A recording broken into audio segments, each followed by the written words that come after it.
नमस्ते. जय श्री कृष्ण. दंडवत प्रणाम सगळ्यांना. कसे आहात सगळे? मजेत असायलाच पाहिजे. सगळे स्वस्थ राहा, मस्त राहा, आनंदी राहा आणि निरोगी राहा. तर आज काही आपण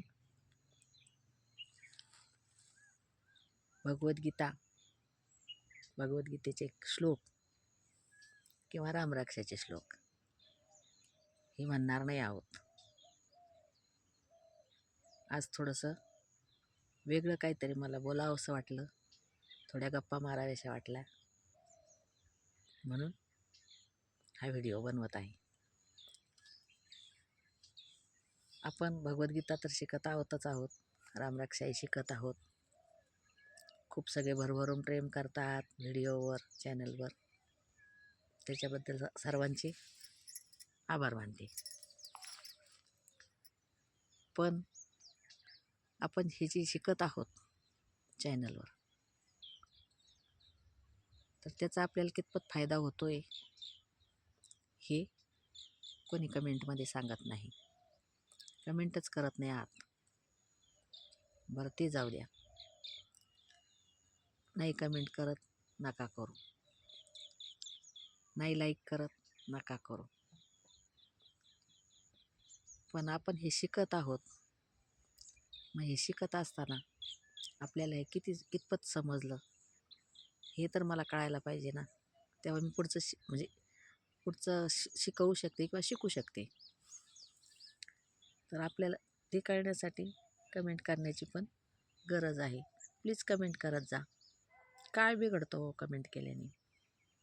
करत जा कमेंट. आणि लाईक सबस्क्राईब तर तुम्ही करतच आहात, त्याच्याबद्दल विषय नाही.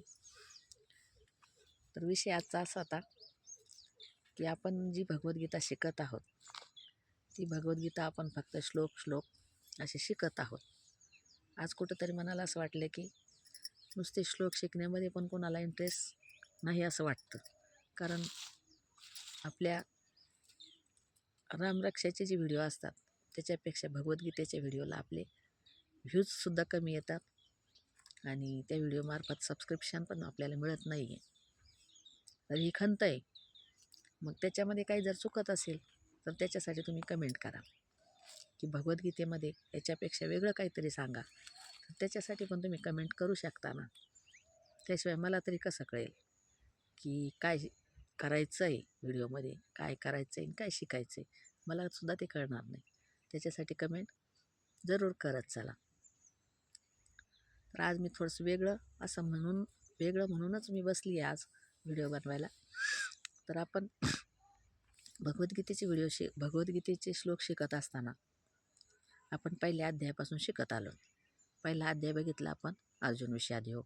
दुसरा अध्याय बघितला सांख्ययोग, जे की अर्जुन विषाद योगमध्ये अर्जुन लढायला तयार होत नाही, शस्त्र खाली टाकून देतो. दुसऱ्या अध्यायात बघितलं भगवंताने त्याला गीता सांगणं सुरू केली आणि त्या गीता सांगता सांगता भगवंतानी आत्म्याचं तत्त्व सांगितलं, आत्मा सांगितला, स्थितप्रज्ञता सांगितली. त्याच्यानंतर तिसऱ्या अध्यायात कर्मयोग सांगितला. तिसऱ्या अध्यायाचं नावच कर्मयोग सांगितला. चौथा अध्याय आपण जो आता चालू आहे आपल्या व्हिडिओवर, ज्ञानकर्म संन्यास योग, तो पण आपला जवळपास होत आला आहे आता, तो पण चौथा अध्याय. मग हे 4 अध्याय आपण ज्यावेळेस शिकलो, तर ह्या 4 अध्यायामध्ये अजून पुढचे तर भरपूर आहेत.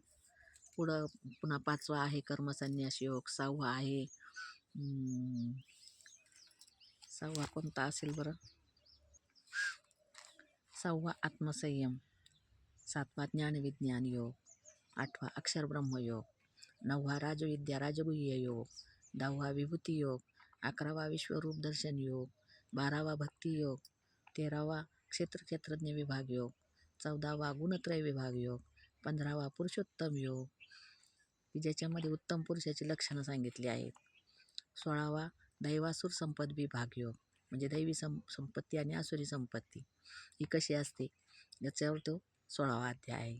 17वा श्रद्धात्रय विभाग योग, म्हणजे 3 प्रकारच्या श्रद्धा सांगितल्यात. आणि 18वा शेवटी मोक्ष संन्यास योग, म्हणजे हा मंदिरावरचा कळस ज्याला आपण म्हणतो, तो मोक्ष संन्यास योग. एवढे सगळे 18व्या अध्यायापर्यंत भगवंताला गीता सांगावी लागली, तेव्हा कुठं 18व्या अध्यायात अर्जुन लढायला तयार झाला आणि मग म्हणतो की करिष्ये वचनं तव. तर हे आपल्याला शिकायचं आहे. आणि हे शिकत असताना समजा माझ्याकडून काही जे सांगायचं राहून गेलं ते तुम्ही कमेंट करून मला सांगू शकता की हे ताई तुमच्याकडून सांगायचं राहिलं, मी पुन्हा ते पुढच्या व्हिडिओमध्ये सांगू शकते. आणि त्याच्यामुळं काय होतं आहे, हे कमेंट करत राहिले तर पुढचं आपल्याला माहिती काय होतं आहे. तर कारण आपल्या रामरक्षेच्या व्हिडिओपेक्षा भगवद्गीतेच्या, आणि भगवद्गीता हा सगळ्यात महत्त्वाचा ग्रंथ आपला, सगळ्यात महत्त्वाचा विषय आपला. समजा असं आपण सगळं बघितलं की आता गीता जयंतीला तर बघितलंच आहे की अख्ख्या जगामध्ये ज्या ग्रंथाची पूजा होतं तो आपली गीता जयंती. आपण त्या ग्रंथाला जर मान देऊ शकत नाही, त्या ग्रंथाचं जर किंमत करू शकत नाही, तर मग आपलं जगणंच काही उपयोगाचं नाही, मला तरी असं वाटतं. बाकी ते जाऊ द्या, बाकी दुसरं नाही काही सांगत मी. फक्त आवर्जून व्हिडिओ बघा, शेवटपर्यंत बघा. कारण आपण रील्स वगैरे बघतो ना, ते रील्स बघत आपण अशा बघत चालतो वरती. ते आवडतात आपल्याला, त्यांना आपण लाईक देतो, त्यांच्यावर कमेंट पण करू शकतो, त्यांच्यावर हे पण करू शकतो. हे सगळं होतं आहे. पण हेच आपल्याकडे हे याच्यावर का होत नाही, भगवद्गीतेच्या श्लोकांवर का कमेंट केल्या जात नाही? कमेंट करायला पाहिजे ना. आता मी पण तुमच्यासारखी नवखीच आहे, मला पण काही जास्त माहिती नाही. पण तरी पण ज्याला जे माहिती असेल त्याने ते कमेंट करून सांगितलं तर मला माझ्या पण ज्ञानात भर पडेल ना त्यात. कारण मी पण शिकतच आहे तुमच्याबरोबर. त्याच्यामुळं आपण व्हिडिओ आवर्जून पूर्ण बघा. आणि व्हिडिओ आवडला तर लाईक पण करा, सबस्क्राईब पण करा, आणि शेअर पण करा, आणि कमेंट तर जरूर करा. कमेंट केल्याशिवाय राहू नका, कमेंट कराच. म्हणजे कमेंट जर केल्या तर तेव्हा कुठं व्हिडिओची रीच वाढते. आणि पूर्ण जर बघितला तर तो व्हिडिओ यूट्यूब पुढं पाठवते, हे आपल्यालाही माहिती आहे.